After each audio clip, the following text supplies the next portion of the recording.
सीता सरे जो नहाली सबेरे उठी, सीता सरे जो नहाली सबेरे उठी, सीता सरे जो नहाली। अवधन गरिया में शिव के मंदिरवा, अवधन गरिया में शिव के मंदिरवा।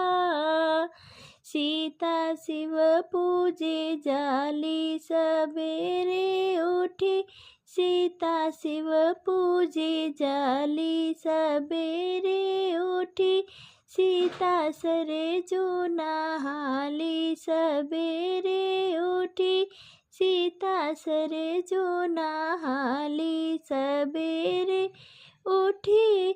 दशरथ जी के बगिया में खिले सुंदर फुलावा, दशरथ जी की बगिया में खिले सुंदर फुलावा। सीता फूल लोड़े जाली सबेरे उठी, सीता फूल लोड़े जाली सबेरे उठी, सीता सरे जो नहाली सबेरे उठी। दशरथ जी गौसलवा में गैया बहुत है, दशरथ जी के गौसलवा में गैया बहुत है। सीता करे गौतनवा सबेरे उठी, सीता करे गौतनवा सबेरे उठी, सीता सरे जो नहाली सबेरे उठी। राम अंगनैया में तुलसी के गछिया, राम अंगनैया में तुलसी के गछिया। सीता जलवा चढ़ावे सबेरे उठी, सीता जलवा चढ़ावे सबेरे उठी, सीता सरे जो नहाली सबेरे उठी।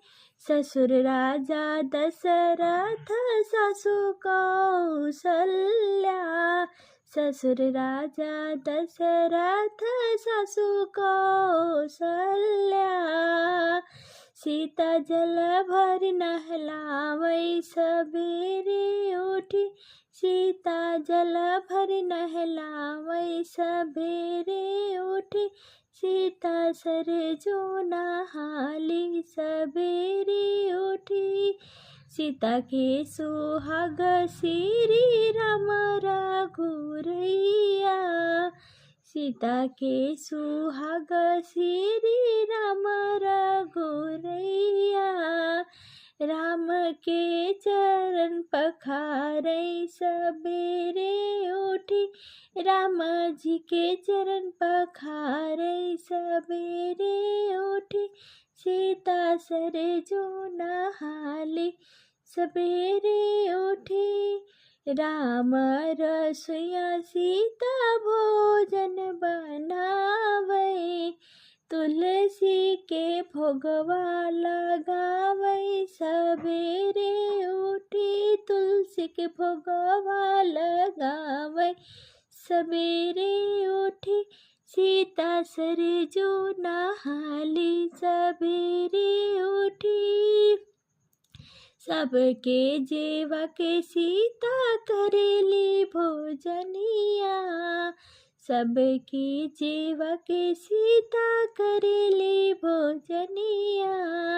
दुल्हा पावेली सीता अवध के पति, दुल्हा पावेली सीता अवध के पति, सीता सरे जो नहाली सबेरे उठी, सीता सरे जो नहाली सबेरे उठी।